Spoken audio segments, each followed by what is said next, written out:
jelaskan. Oke, Mas Eko ini adalah teman-teman merupakan sarjana lulusan dari Sekolah Tinggi Informatika dan Komputer Indonesia Malang.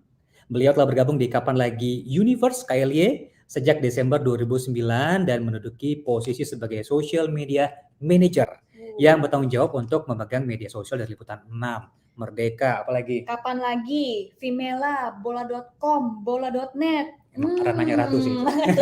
Udah hafal ya nih, Nah. katam soal di kantor sering lihat logonya. Nah, Mas Eko juga di samping itu beliau bertanggung jawab terhadap growth, campaign internal, campaign sales, dan melakukan koordinasi dengan divisi MTech terkait sosial media promo. Dan Wah, pada kesempatan ini teman-teman, Mas Eko akan membawakan webinar berjudul Set Strategic Media atau Social Media Goals. Jadi jangan main-main. Jangan main-main. Tadi Ratu udah bilang, ini ada rekam jejaknya. Salah posting foto, salah posting komen, hati-hati. Hati-hati, mau dihapus pun pasti ada aja jejak digital yang terlewatkan yang pasti akan tetap bisa dilihat. Jadi selalu hati-hati dalam bersosial media. Nah, Mas Eko ini akan memberitahu bagaimana caranya bersosial media dengan strategis. Seru nih, seru untuk banget. sosialisasi sehari-hari sampai juga berpengaruh ke dunia kerja. Kita langsung undang yuk Mas Eko untuk gabung. Halo Mas Eko. Halo Mbak Ratu. Selamat siang Mas Eko, ya ditunggu-tunggu para Sobat MTech.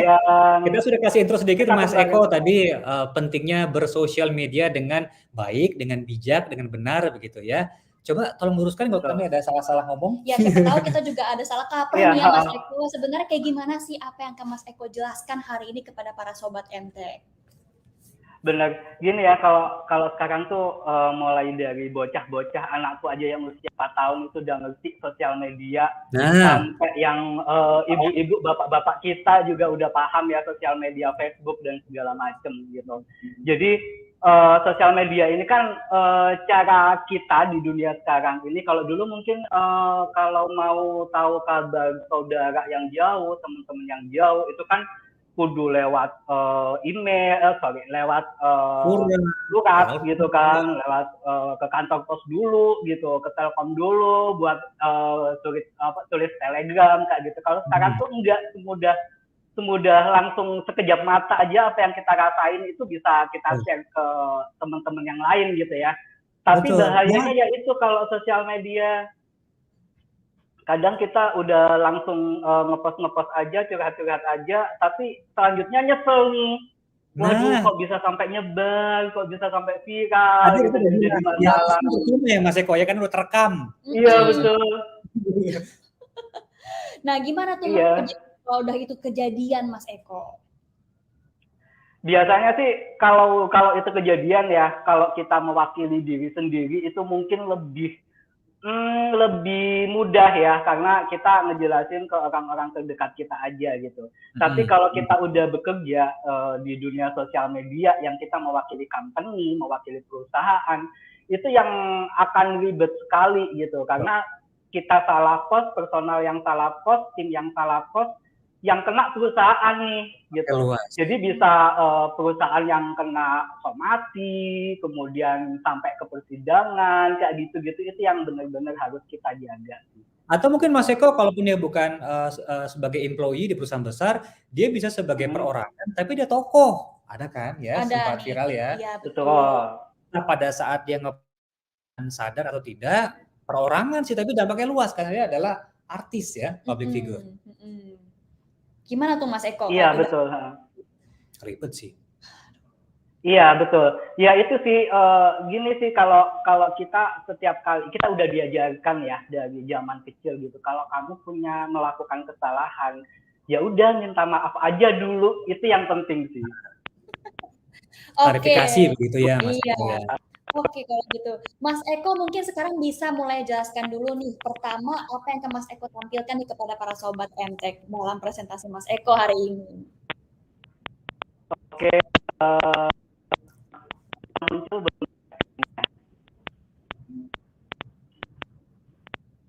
Oke, sambil dipersiapkan oleh Mas Eko ya. Iya, nih kita lihat nih, yang pertama ada set strategic social media goals nih, seperti judul Mas Eko hari ini. Oke, Mas Eko. Ini terkait dunia sosial media, bentar. Kok nggak ganti ke screen selanjutnya? Nah betul. Jadi saya mau mengutip sedikit pernyataan dari Ibu Sri Mulyani, Menteri Keuangan kita, bahwa saat ini itu cara menjangkau masyarakat fenomenanya itu berubah gitu. Jadi kalau sekarang masyarakat itu sudah menggunakan smartphone yang kemudian sudah dilengkapi dengan internet, jadi cara berkomunikasi kita dengan masyarakat itu ya menggunakan sosial media juga, menggunakan internet. Nah, untuk bisa menyampaikan pesan kita ke masyarakat dengan baik itu sebenarnya ada 4 elemen ya. Yang pertama itu kita harus aktif nih, karena kan sekarang masyarakat itu kayak setiap hari, setiap detik itu udah haus nih informasi apa gitu yang sekarang sedang update gitu. Kemudian kayak kita lagi di perjalanan, kemudian ada macet sedikit aja, kita itu sudah langsung cari nih informasi apa nih, ada macet apa, kayak gitu. Betul kan ya Mas? Kemudian kalau saat kita menyampaikan sosial media ini kan jadi wakil kita untuk ngobrol, menyampaikan pesan kita, menyampaikan unek-unek kita ke user kita, ke follower kita gitu. Termasuk jadi juga artinya ketika bisa kita ya? Betul Mas. Selain kita tadi pengen cari informasi atau kita juga memberi informasi. Kan sekarang untuk menjadi reporter tanda kutip bukan cuma harus bekerja di media ya. Oh, hati-hati ada macet. Hati-hati ada kebakaran, posting begitu ya. Iya, betul. Betul seperti itu gitu. Jadi ketika kita mewakili perusahaan, kita juga bagaimana menyampaikan pesan bukan hanya diri kita tapi juga mewakili perusahaan gitu. Menyampaikan apa nih perusahaan ini positifnya apa, kalau yang jualan juga apa nih yang dijual, sisi positifnya apa nih, keunggulan dari produknya itu seperti apa. Itu kita menggunakan sosial media untuk mewakili kita menyampaikan pesan ke masyarakat atau ke target sasaran kita. Kemudian tadi betul kata Mas Jimmy, sosial media namanya juga kita sosial ya, bersosialisasi itu nggak satu arah gitu, tapi 2 arah. Kita ketika ada dari user kita menyampaikan keluhannya atau menyampaikan komentarnya, menyampaikan apa yang dia inginkan, itu kita harus benar-benar tanggepin sih. Semakin cepat kita tanggepin itu, ketika ada masalah itu akan semakin cepat tertanggulangi gitu. Jadi sama kayak tadi yang disampaikan sama Mas Jimmy, sama Mbak Ratu, ketika kita ada melakukan kesalahan, apa nih yang perlu kita sampaikan dulu? Yaitu meminta maaf, kemudian mengajak orang itu, mengajak follower kita itu berdiskusi juga. Mungkin ada pembeli yang menyampaikan keluhannya, kita ajak diskusi, maunya seperti apa yang kita bisa lakukan untuk menemukan solusinya, seperti itu. Oke. Itu buah dari tadi ya, baik. Betul. Kemudian balik ke penghubung, sosial media itu adalah penghubung kita dengan masyarakat luas gitu, kita dengan target customer kita, seperti itu. Kemudian kalau berbicara tentang di Indonesia ini ada berapa orang sih, ada berapa persen dari populasi Indonesia yang menggunakan sosial media secara aktif? Wow, ini yang saya selama ini nih Mas Eko, sebanyak itu ya Indonesia ya? Betul. Ada 68,9% dari seluruh penduduk Indonesia yang sudah menggunakan sosial media. Gitu. Jadi kita harus benar-benar sadar seberapa penting handphone yang kita pegang, seberapa penting sosial media yang kita punya, dan terlebih mewakili perusahaan ya gitu. Jadi ketika kita melakukan satu post, itu yang melihat itu bisa 68,9% penduduk Indonesia gitu. Jadi benar-benar harus hati-hati nih kalau misalnya kita bikin postingan. Karena yang ngelihat berapa tuh 68,9% warga Indonesia itu udah Hampir lebih dari 2/3 dong ya. Nah iya, udah lebih dari setengahnya ini. Betul. Iya betul seperti itu. Jadi ya apa ya, kalau dibilang sosial media itu kayak pisau bermata dua gitu. Kalau kita gunakan untuk hal yang positif, berbaliknya ke kita akan positif. Tapi ketika digunakan untuk negatif, ya negatif juga dapatnya gitu. Jadi benar-benar memang kalau dari timku itu kita selalu memastikan bahwa mengingatkan yang lain juga bahwa sebelum dan sesudah ngepost itu harus dicek benar-benar. Jadi kita memastikan untuk apa yang kita sampaikan itu sudah sesuai gitu Mbak Ratu. Jangan sampai ambigu, kemudian nanti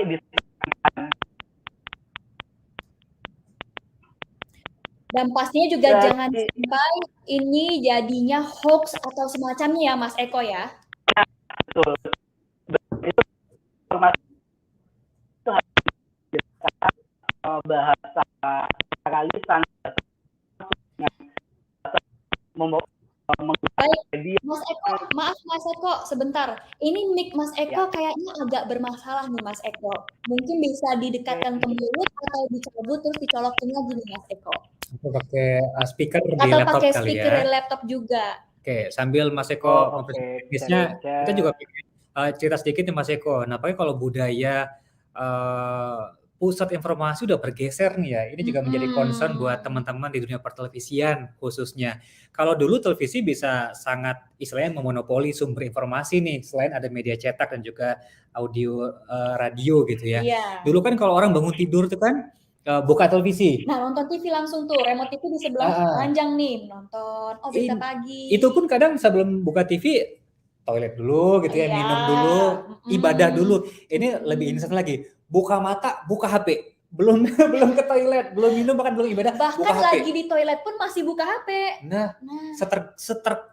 Ketergantungan itu loh kita ternyata ya. Kita juga pengen tahu kira-kira dampaknya apa ya, kira jangan-jangan masih belum kumpul nyawanya udah ngepost macam-macam, komen macam-macam. Kita penasaran banget ya, kira-kira Mas Eko punya tips apa nih waktu yang bijak untuk bersosial media. Nah, ini kebetulan juga sekarang lagi mengenai main reasons for using the internet nih, sangat nyambung dengan tadi katanya Mas Demi ya. Mas Eko, bisa dijelaskan ya, jadi untuk alasan utama menggunakan internet itu seperti apa?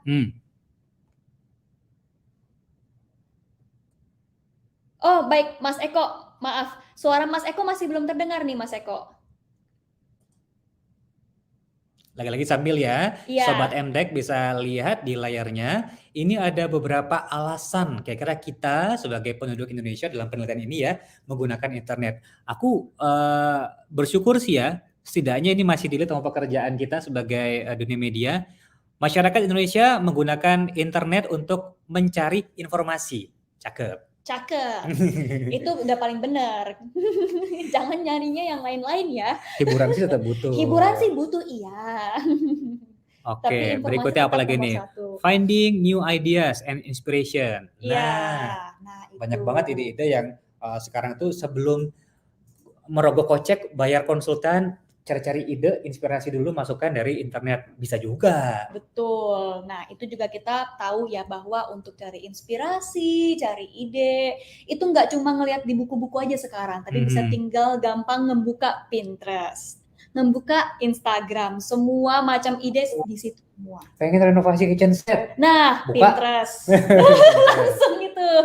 Udah gitu langsung contek aja idenya, step by step juga udah ada sekarang. Nah, pengen jadi public speaking, belajar begitu ya, bagaimana public speaker yang gitu ya. Buka internet juga. Tunjuk ke sini nih yang bisa ngajarin. Kita sambil ya Mas Eko ya. Iya, baik. Takut kita kebablasan ngomongnya, langsung Mas potong aja. Oke deh sekarang. Mas Eko, gimana? Udah keluar belum suaranya nih? Halo, cek. Mantap, lancar. Udah ya. Itu tadi kayaknya ke-mute ininya. Sorry. Thank you Mas Jimmy sama Mbak Ratu sudah dibantu untuk menjelaskan, bener banget sih. Jadi ini kalau dari hasil survei yang dilakukan di sosial itu ini nih seberapa besar sih apa saja yang dilakukan teman-teman di Indonesia ini untuk menggunakan internet apa aja gitu. Dari yang paling tinggi dan paling rendah dan juga mediannya kita pengen tahu nih Mas Eko. Iya benar. Betul. Jadi sebagian besar itu ada 80,1% itu mencari informasi. Kemudian yang kedua, ya makanya ini media kita masih kuat sih Mas gitu, karena banyak juga kan teman-teman yang menggunakan internet itu mencari informasi yang kita sajikan gitu. Jadi itu tapi tetap ya jangan sampai kita hoax begitu ya Mas Eko ya. Betul Mas. Gitu. Kemudian yang kedua, menduduki posisi kedua itu ada 72,9% itu mencari ide, mencari inspirasi gitu. Mungkin kalau Mbak Ratu mau keluar rumah gitu, aku harus pakai baju apa ya gitu. Kalau pakai baju merah, bawahnya apa? Seperti itu juga. Kemudian banyak yang mungkin sekarang ketika lagi musimnya menikah, itu nyari inspirasi tentang mulai dari undangan, kemudian dekor, kemudian apa aja gitu. Mungkin juga teman-teman yang mau buka usaha gitu, nyari inspirasi ketika saat ini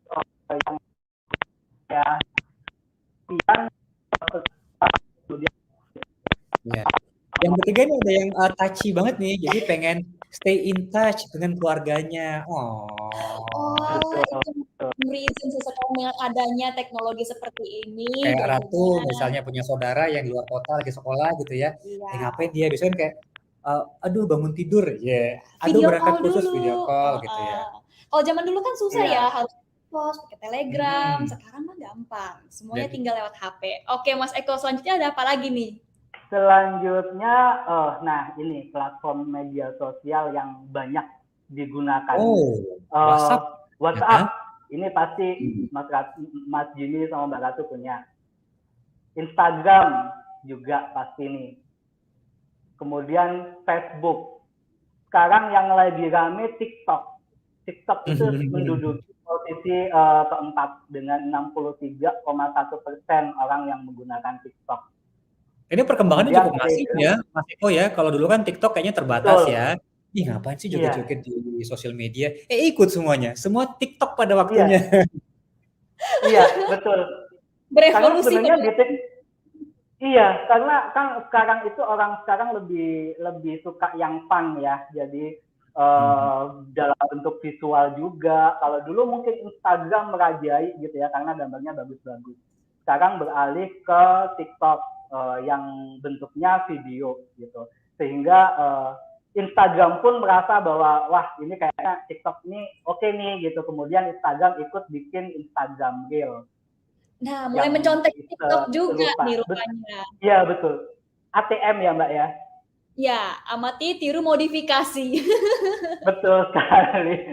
Betul, kita di dunia media juga seperti itu sih. Jadi kita juga harus melihat saat ini yang sedang berkembang apa, kemudian kita juga kan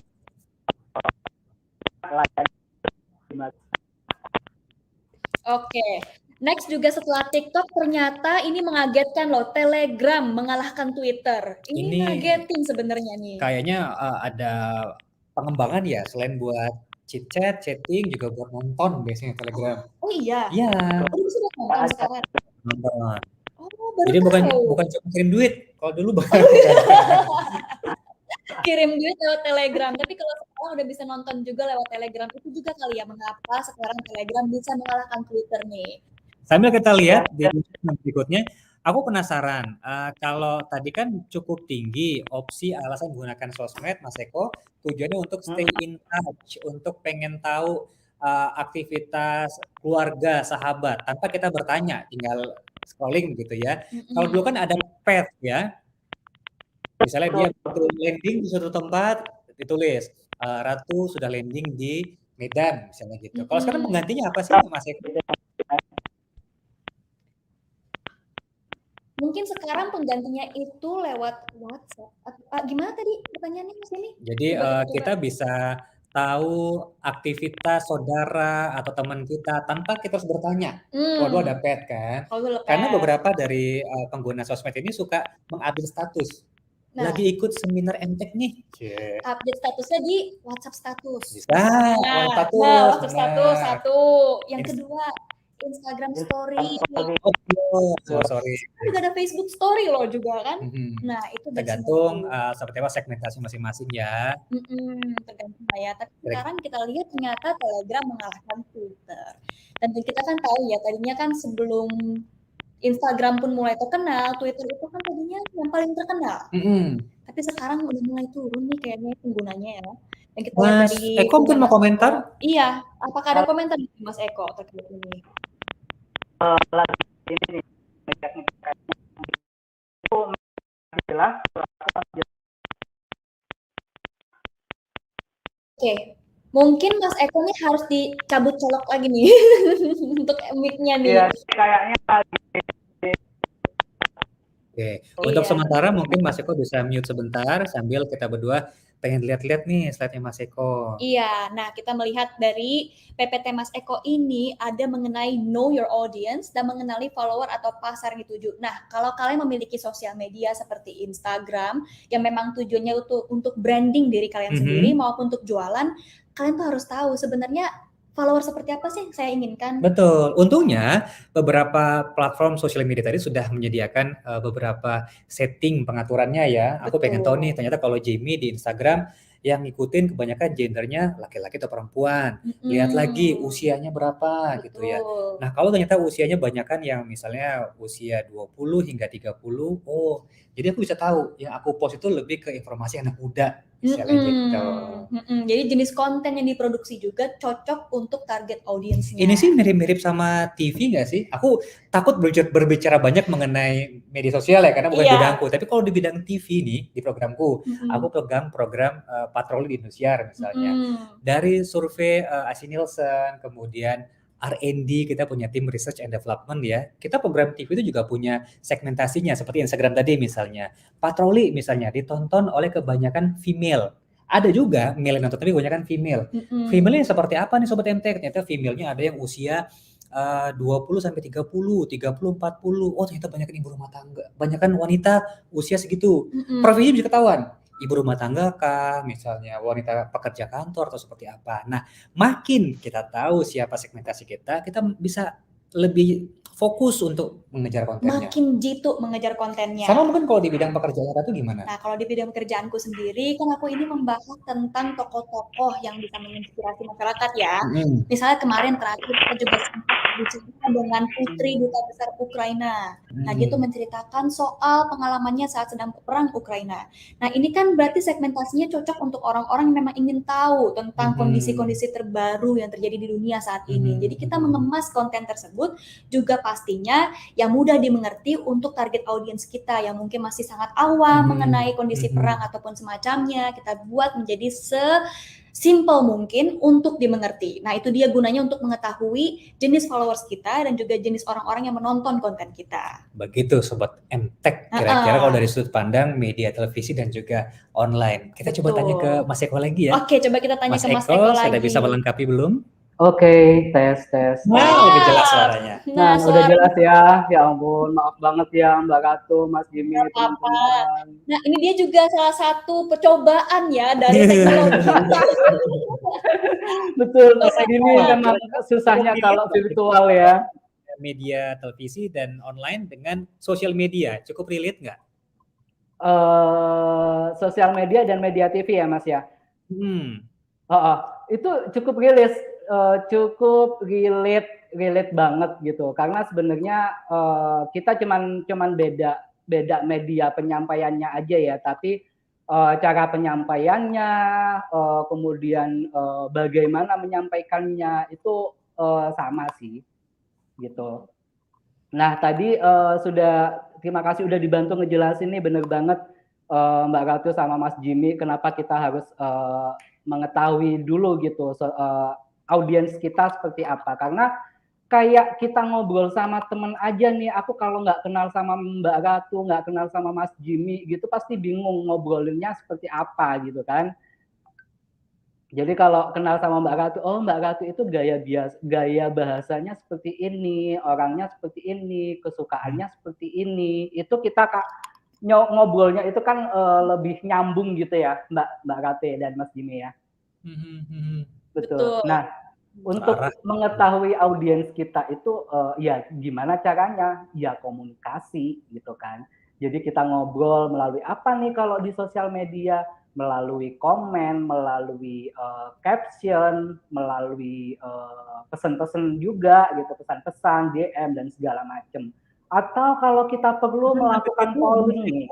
Ngomong-ngomong soal komen, kita sambil ngintip-ngintip juga Mm-mm. Mas Eko ya, siapa tahu ada sobat MTech yang udah gatel nih nunggu di segmen akhir, pengen komen sekarang pengen nanya. Boleh sambil ya Boleh, gitu. boleh. Lanjut Mas Eko. Boleh. Jadi gini, kalau di sosial media itu kan banyak banget fasilitas yang kita bisa gunakan untuk berkomunikasi ya. Cara kita gimana sih followerku ini apa sih sekarang lagi pengen informasi apa nih gitu. Itu bisa lewat polling, bisa lewat ayo DM aku dong nanti pertanyaan yang paling banyak nanti aku bahas nih kayak gitu. Itu ngaruh Kemudian juga ya atau buat menimbulkan engagement ya. betul, betul. Itu meningkatkan engagement gitu. Engagement itu apa sih? Engagement adalah kedekatan kita dengan follower kita gitu kan. Kalau semakin dekat, itu pasti akan hubungannya semakin baik gitu kan. Kemudian kalau di sosial media itu cara yang bisa kita gunakan untuk mengetahui audiens kita seperti apa lewat insight demografi gitu. Di Facebook, di Instagram itu juga sudah ada sih fasilitasnya yang bisa memudahkan kita untuk mengetahui itu gitu. Jadi kita akan tahu user follower kita itu kebanyakan perempuan atau laki-laki, usianya berapa, kemudian dia lebih aktif di jam-jam berapa. Nah, seperti itu ada dan itu kita bisa banget, penting banget kita jadikan acuan untuk kita menyajikan konten ke mereka. Kemudian setelah kita tahu siapa yang kita ajak ngobrol, kita juga harus tahu apa yang kita sampaikan ke dia gitu. Sebenarnya kalau tentang pesan ini, tentang konten, tentang berita yang kita sampaikan ke mereka itu ada dua macam sih Mas. Ada breaking news yang kita harus sampaikan secepat mungkin, dan juga ada evergreen gitu. Berita evergreen itu yang bisa kita sampaikan nanti sore juga bisa, nggak harus sekarang. Timeless Atau begitu ya. betul, timeless gitu, kayak tips dan trik, kemudian kayak konten-konten yang lebih menghibur dan itu nggak harus bisa disampaikan sekarang, kayak gitu-gitu. Kemudian nextnya bentar. Nah, ini bagaimana kita menyampaikannya. Setelah kita tahu pesan apa yang akan kita sampaikan, kita juga bisa menentukan gimana nih cara menyampaikannya gitu.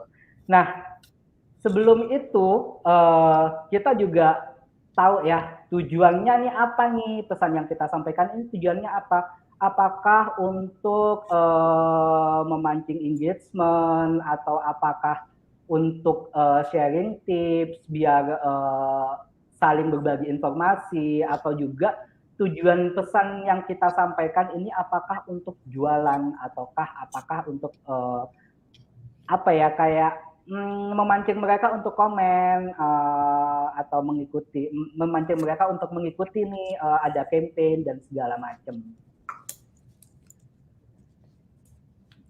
Oke, kemudian next ada apa lagi nih Mas Eko setelah itu? Setelah itu kita juga harus gini, kalau di sosial media itu kan yang kita sampaikan nggak mungkin satu atau dua ya, terutama kalau untuk perusahaan gitu. Jadi kalau di KLG ini yang kita sampaikan kayak di Instagram itu kontennya itu sehari bisa 9 sampai 15 konten.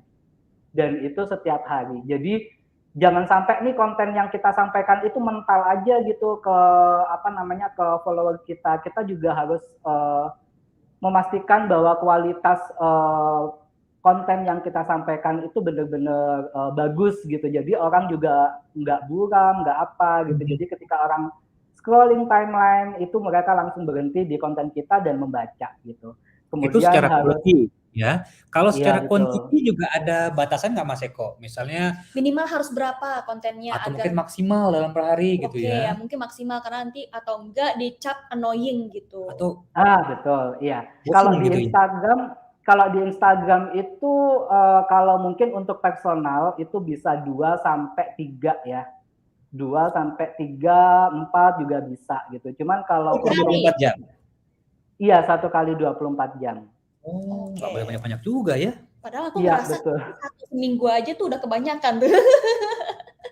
Ini biasanya yang buat ini sih Mbak, yang lebih ke jatuhnya kayak ke bisnis, kayak influencer, endorse, kayak gitu-gitu. Jadi Oh, ya Oh. kalau kan selebgram. pasti banyak titipan juga ya, ini barang-barang endorse-an seperti apa gitu. Oh, Mhm. kenapa itu akan Dan berdampak? Karena kalau lewat 4 kali posting, endorse-an, orang jadi jenuh juga kali ya, Mas Eko ya? Iya, iya, betul. Nah, itu Mas, kita harus bisa menjaga bahwa konten yang kita sajikan itu segar, dan menarik. Jangan sampai kalau pose, hanya 3 kali 4 kayak foto KTP, itu semua posenya seperti itu jangan sih, gitu. Nah, terutama harus kalau untuk benar-benar. media publisher seperti kita, itu kan konten yang kita sampaikan pasti lebih dari itu, gitu. Jadi itu yang harus ada variasi konten, gitu. Harus Oke. ada variasi konten. Nah, nanti tentang variasi konten seperti apa nanti akan kita jelaskan di next slide gitu. Kemudian kita juga harus melakukan pembaruan nih.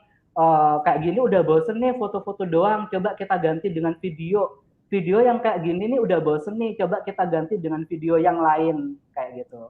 Kemudian kita juga memperhatikan nih topik atau pesan yang kita sampaikan itu harus komplit gitu, jangan sampai setengah-setengah. Itu nanti yang bisa disalahartikan dan menimbulkan hoax. Kayak tadi Oke. yang disebutkan sama Mbak Ratu gitu. Karena Nah, itu memang sangat rentan ya. Orang tuh kadang ngebaca judul doang, nggak ngelihat isinya. nah itu sering ya kita Mbak Ratu yang ngalamin hal kayak gitu ya. Juga kenapa liputan6.com punya cek fakta nih Mas Betul, Eko. betul banget Mbak Ratu gitu. Jadi biar apa namanya pesan-pesan, fakta-fakta yang diterima masyarakat itu benar adanya gitu. Jangan sampai setengah-setengah dan malah asal nge-share aja sebelum sharing. Itu kan bahaya ya Mbak Ratu ya. Iya, betul. Nggak boleh tuh kayak gitu. Harus selalu cek dulu faktanya sebelum sharing.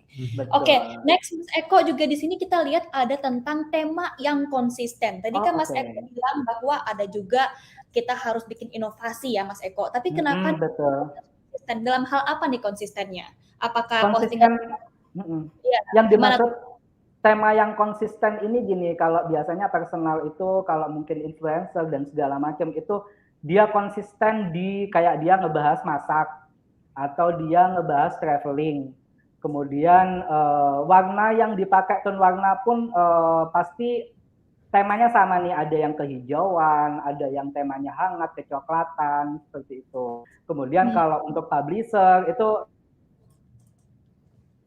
tentang 6 nih general news, itu yang disampaikan akan tentang seputar general news. Kemudian kalau sport itu ada Bolanet sama Bolacom, itu yang disampaikan ya tentang sport, tentang bola, tentang mungkin tentang GP kayak gitu-gitu. Kemudian kalau entertainment itu ada di Kapan Lagi, itu yang disampaikan ya seputar artis. Oke, jadi itu kalau konsistensi di bidang quality ya, soal warna, soal topiknya harus laras terus. Kalau dari konsistensi segi quantity, tadi kan Mas Eko bilang kalau di IG ngeposting feed itu sehari maksimal 24 kali deh gitu ya. Nah, kalau untuk konsistennya ada nggak minimal berapa kali dalam sepekan misalnya? Aku pengen ngepost soal desain, soal bola. Seminggu aku minimal ngepost berapa nih biar terlihat tetap ada engage-nya? Kalau untuk personal ya, itu yang pasti jangan sampai follower kamu itu melupakan kamu gitu. Jadi jangan sampai dalam misalkan udah 1 minggu itu nggak ngepost sama sekali, itu jangan sampai sih gitu. Kalaupun sehari bisa rutin ngepost 2 kali, oke. Sehari bisa rutin ngepost 1 kali, oke gitu. Apakah 1 minggu baru bisa ngepost 3 kali gitu, oke. Tapi diusahakan di jam sama waktu kayak hari yang sama gitu. Misalkan Mas Jimmy nih kayak Senin. Nah, betul. Jadi programnya online ya? iya, misalnya program TV kan ada, jangan lupa saksikan setiap hari Selasa, misal. nah, iya. Posting gitu ya. Iya, jadi follower kita juga akan tahu nih, wah ini hari Selasa nih Mas Jimmy pasti ngepost nih Kalau Selasa, tiap hari Selasa itu bikin giveaway. Nah, kayak gitu-gitu. Wah. Atau dia punya ingatan, kalau Rabu tuh Ratu deh. Kalau Rabu Legi gitu ya. Jadi ngitung weton ya. Oke. Siap Mas Eko. Next ada tentang apa lagi nih Mas Eko? Nah, tadi biar nggak bosen nih, biar konten yang kita sajikan juga nggak membosankan. Ini ada beberapa contoh konten yang biasanya kita sajikan nih. Jadi ada greeting, itu yang bisa kita sajikan di hari-hari besar. Kemudian ada breaking news.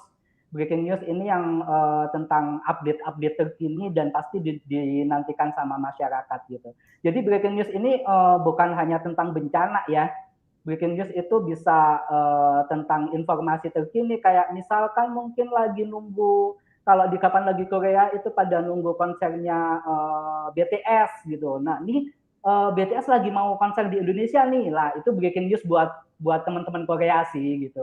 Jadi breaking news ini kontennya bukan hanya negatif, tapi bisa konten positif juga. Kemudian ada foto momen. Foto momen ini yang foto-foto yang terjadi hanya di saat itu juga gitu. Kayak ini lulusan terbaik Akmil, ini besok nggak ada lagi nih acaranya nih, jadi hanya hari ini, itu yang harus kita sampaikan sifatnya. Kemudian infografis itu menyampaikan info dalam bentuk gambar dan tulisan yang lebih menarik dan terangkum. Kemudian ada juga teks sama quote, ada juga interview video. Ini mungkin saat itu Mbak Ratu bukan ya yang jadi hostnya ya. Iya betul. Saat itu hostnya aku. Iya betul. Jadi interview video ini sangat menarik sih, daripada teks sama gambar. Memang video paling unggul sih. Apalagi di Instagram sekarang lagi bener-bener concern ke konten dalam bentuk video. Kemudian kita juga memanfaatkan video itu dalam bentuk reel. Kita itu kan juga audiovisual ya. Malah kita kalau di TV itu dituntut untuk 70-30. 70 itu adalah visual, 30 adalah audial. Jadi kita malah presenter atau reporter sedang live report gitu tidak melulu harus ngomong kayak radio rusak gitu. Jadi persilakan gambar yang bermain. Ketika gambarnya representatif, orang bercerita baru ditambahkan informasi. Nah, iya betul. Betul Mas, daripada ngelihat orang ngomong, user itu lebih suka orang itu menunjukkan apa yang terjadi gitu. Jadi bukan hanya person in kamera aja ya gitu, tapi ini loh sekitarnya seperti ini kondisinya, seperti itu. Kemudian ini nih, jangan sampai lupa nih, user itu suka yang fun gitu. Jadi ada gamification, baik itu gamification tebak-tebakan yang ada hadiahnya atau enggak gitu. Jadi kita mungkin berpikir hadiah itu akan menarik ya, tapi nggak seperti itu, nggak harus seperti itu juga gitu. Jadi tebak-tebakan itu nggak harus ada hadiahnya, itu pasti menarik juga. Oke. Nah, setelah kita bicara konten, kita bicara pesan apa, kita juga harus tahu nih media apa kita lempar konten itu. Sama konten tadi Mas Eko. Sebelum beralih ke media yang akan kita pilih ya. Tadi kan Mas Eko mungkin cerita lebih luas mengenai perusahaan ya. Tadi ya dari sudut angle perusahaan. Kalau dari perorangan nih, dari sobat-sobat MTech, pengen juga mereka menjadi content creator nih gitu ya. Tadi Mas Eko bilang salah satu konten yang menarik adalah informasi ya, karena itu pun juga berdasarkan survei nomor 1 kan orang cari. Kebanyakan kalau informasi kan akan dihasilkan dari seorang profesionalis gitu ya. Dia apakah ahli desain, apakah ahli bola gitu ya, apakah ahli Korea tadi. Ahli Korea, ahli jalan-jalan.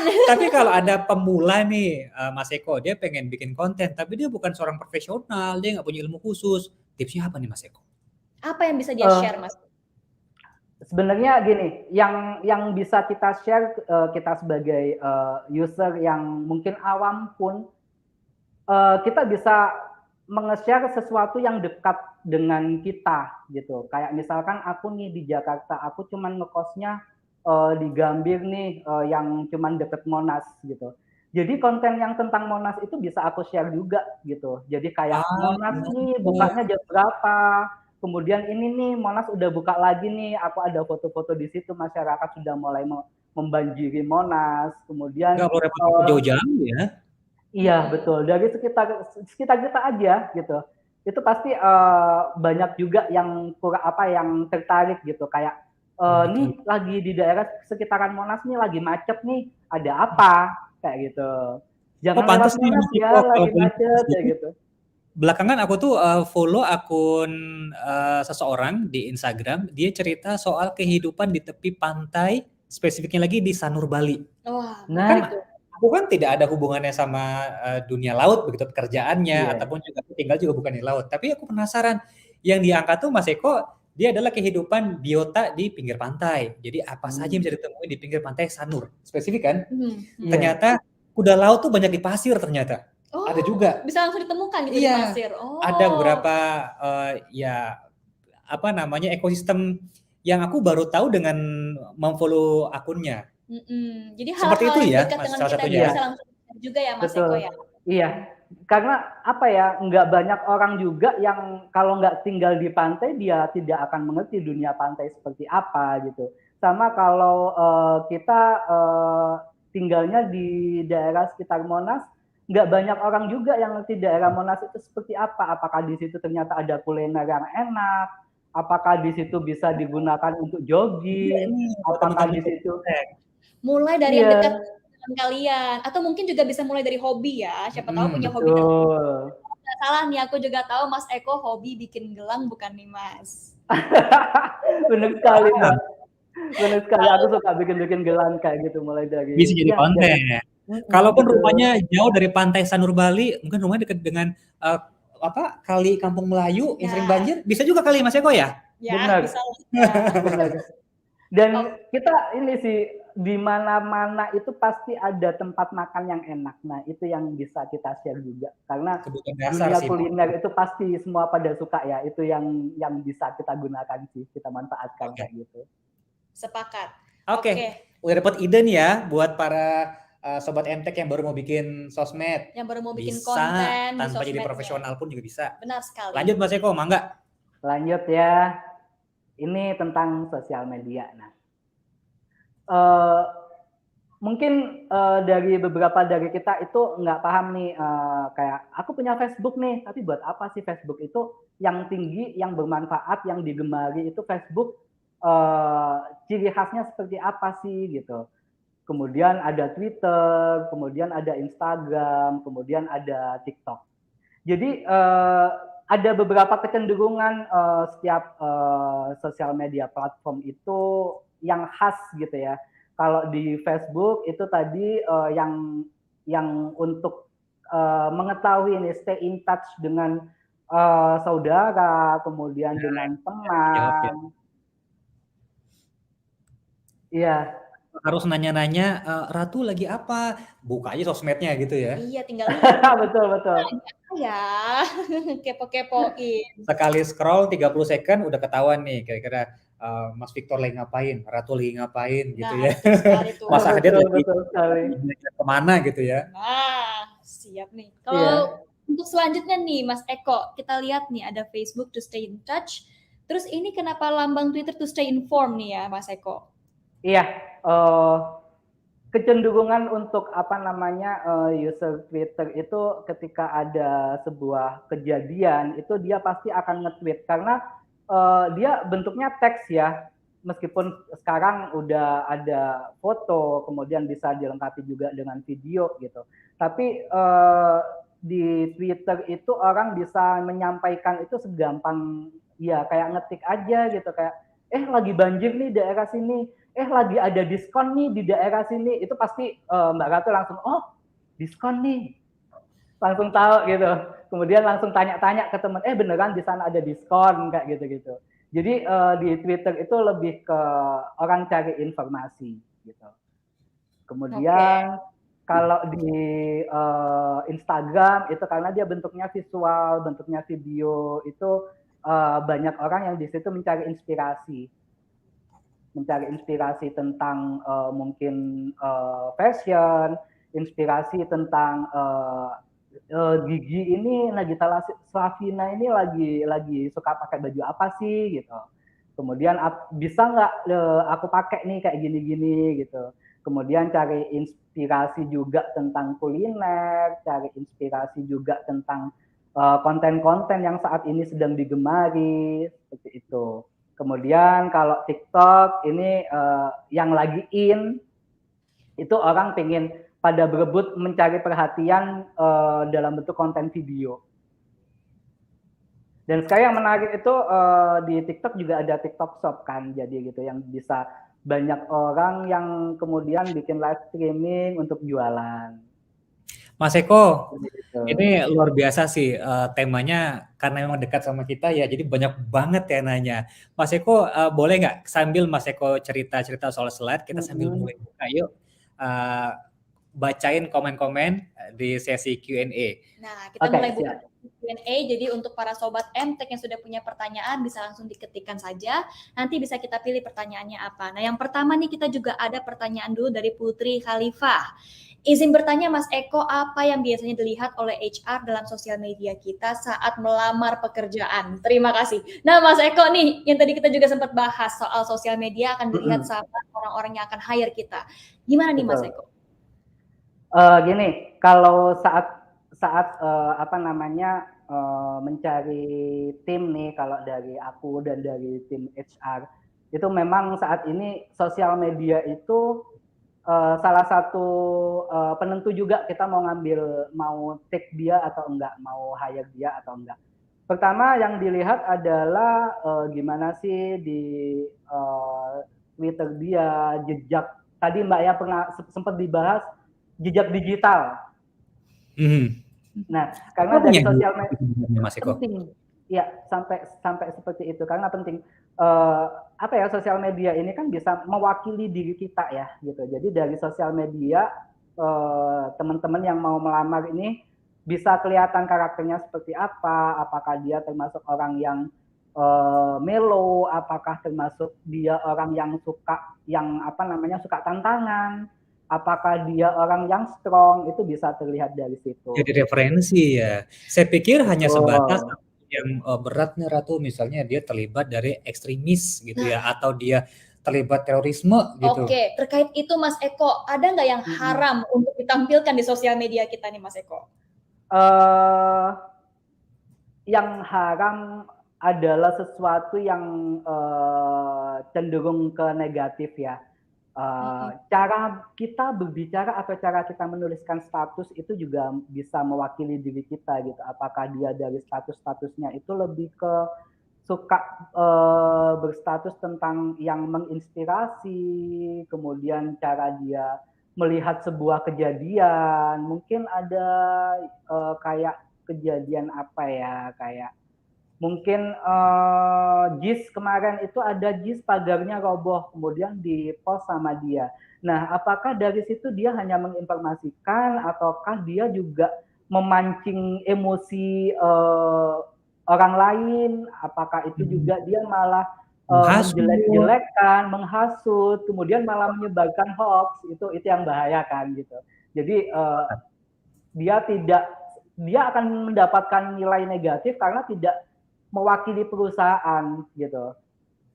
Jadi ketika kita menggunakan sosial media kita, itu juga kita menjadi wakil dari perusahaan juga. Bagaimana citra perusahaan itu bisa disampaikan gitu. Karena kalau dia dapat masalah, pasti akan dicari tuh sosial medianya. Oh, ini sosial medianya. Oh, ternyata dia bekerja di sini. Wah, ini anak liputan 6 ternyata kayak gini. Nah, itu kan yang bahaya. Kalau boleh sedikit nambahin Mas Eko, kita punya pengalaman. Kalau dalam masa pemilu beberapa tahun lalu ya, dalam Pilpres misalnya, presenter yang dipilih untuk membawakan debat capres, itu kan momen yang presisius ya buat kita. Itu akan dilacak tuh teman-teman Sobat MT. Kira-kira Jamie atau Ratu pernah terikat dengan partai tertentu nggak? Suaranya cukup aman, netral atau enggak? Nah, kalau ternyata dia pernah terikat dengan partai tertentu, bisa aja dia diskualifikasi dari calon host untuk debat capres. Aduh, sayang banget. Cuma karena ketahuan ya pernah berkubu dengan siapa atau pernah menghina siapa. Hati-hati sekali. Oke, berikutnya ada lagi yang nanya buat Mas Eko dari ST. Mas Eko ini kan handle sosial media untuk perusahaan. Kira-kira hal tersulit pernah nggak apa yang dihadapin? Gini, hal tersulit kita itu untuk di dunia pekerjaan sosial media itu adalah sebenarnya bukan sulit yang seperti apa ya, selama kita bisa selalu update informasi yang terjadi di sekitar kita, kemudian selalu update apa yang disukai dengan follower kita, kemudian kita menyajikan itu ke mereka gitu.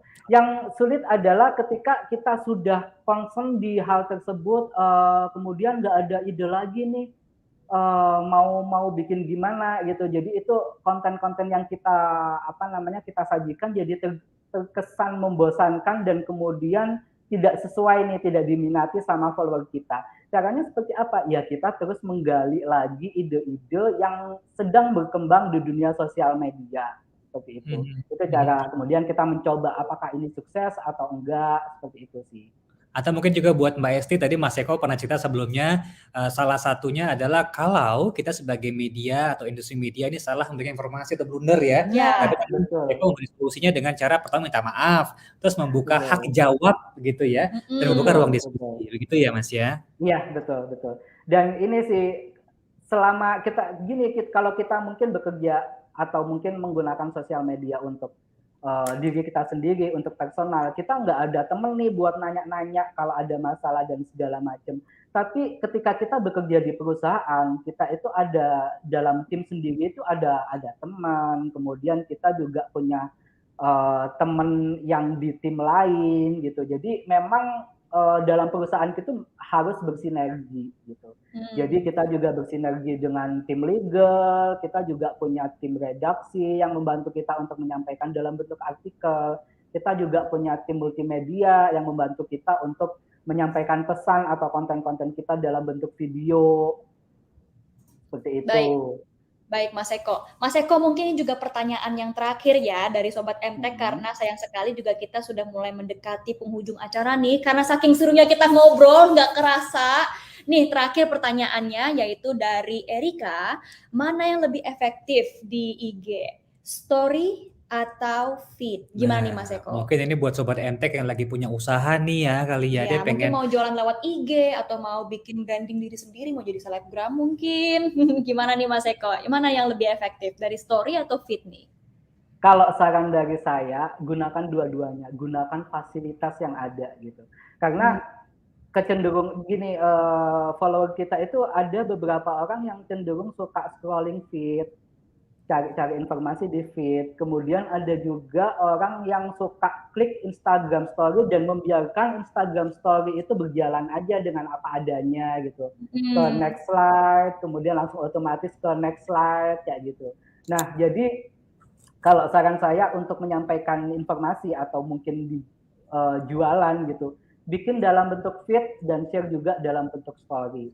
Atau yang paling gampang adalah bikin feed kemudian pakai fasilitas share to your story.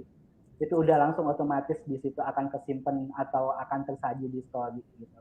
Jadi memaksimalkan semua fasilitas yang ada ya Mas Eko? Betul. Karena kita kan kayak bersosial media itu kan tujuan kita harapannya itu nge-reach, kita mencapai user atau follower masyarakat yang selebar mungkin ya. Gitu. Jadi kita berusaha untuk nge-grab semua. Jadi saya itu gunakan semuanya, gunakan dua-duanya.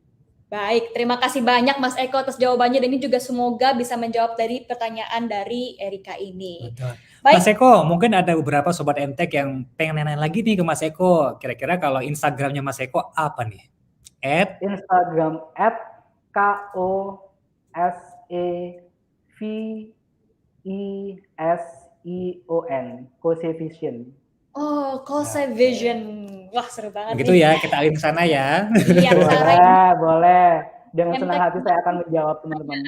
Iya, bisa langsung ke Kosevision di Instagram. Kalau boleh kita simpulkan sedikit ya dari materi yang sangat menarik hari ini, bahwa kita sekali lagi hati-hati dalam bersosmed ya, karena ini bukan cuma untuk bersosialisasi sehari-hari, tapi juga ngaruh ke dunia kerja. Iya. Hati-hati. Karena pasti kalau kalian nanti cari kerja, bakal dicek sosial medianya. Kalau kata Ratu tadi, jejaknya terekam sampai mati, serem.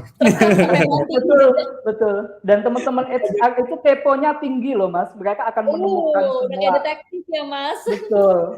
Dan juga membuat konten beraneka macam, sumbernya Mas Eko ngasih tips ya, buat teman-teman Sobat MTech yang pengen mulai bersosial media. Simple ya, salah satunya adalah dimulai dengan hal terdekat tadi ya, soalnya di Pantai Sanur Bali, di Kali Ciliwung, dan lain sebagainya. Asal konsisten. Asal konsisten aja, jadi kita juga tahu apa yang kita suka, terus lakukan itu, konsisten dengan itu. Baik, terima kasih banyak Mas Eko atas penjelasannya hari ini. Pasti ini adalah ilmu yang tidak tergantikan untuk para Sobat MTech ya. Terima kasih Mbak Ratu, terima kasih Mas Jim. Terima kasih teman-teman Mas Eko ya ilmunya. Iya, semoga berkah. Sampai ketemu lagi. Sampai ketemu lagi. Nah, sudah muncul di layar ada feedback ya. bit.ly/fbecf/eko ini adalah syarat untuk mendapatkan e-certificate. Caranya itu dengan isi link di form berikut ini. Feedback Feedback di link berikut ini.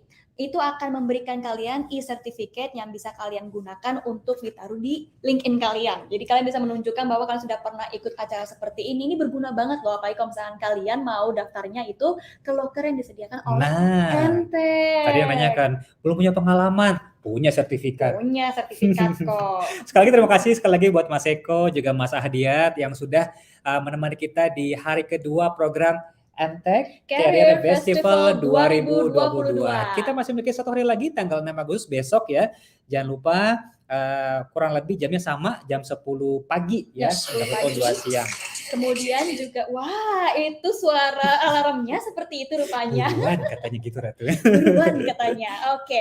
Next, nanti kita juga akan memberitahu kepada Sobat MTech bahwa besok mulai jam 10 pagi sudah akan ada narasumber yang menarik, yaitu yang pertama ada Victor Osman, CEO dan founder Dream Action, yang akan menjelaskan tentang the new digital generation of super team.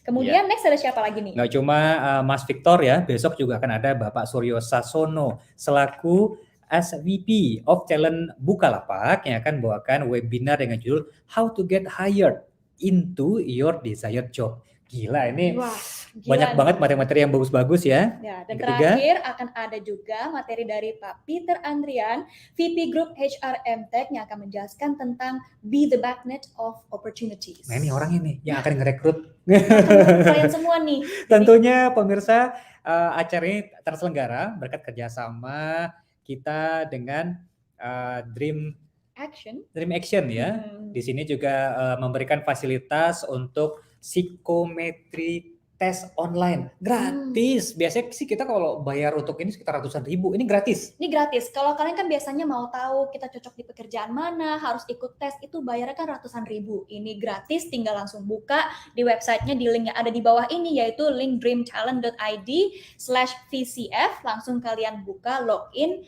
isi tes psikometri dan ketahuan kalian tuh cocoknya ada di mana untuk bekerja. Apakah kerja di air cocoknya? Kerja di air, di udara, atau mungkin kalian juga cocok kerja di tempat-tempat yang rame nih, party-party, siapa tahu. Atau mungkin gabung sama kita menjadi jurnalis di media. Betul sekali, amin. Kita ada teman baru nanti jadinya ya. Baik, senang sekali lagi kami dapat menemani teman-teman. Terima kasih sudah gabung, sudah setia dari jam 10 pagi ya. Kita nantikan kehadirannya besok ya, sekali lagi ya.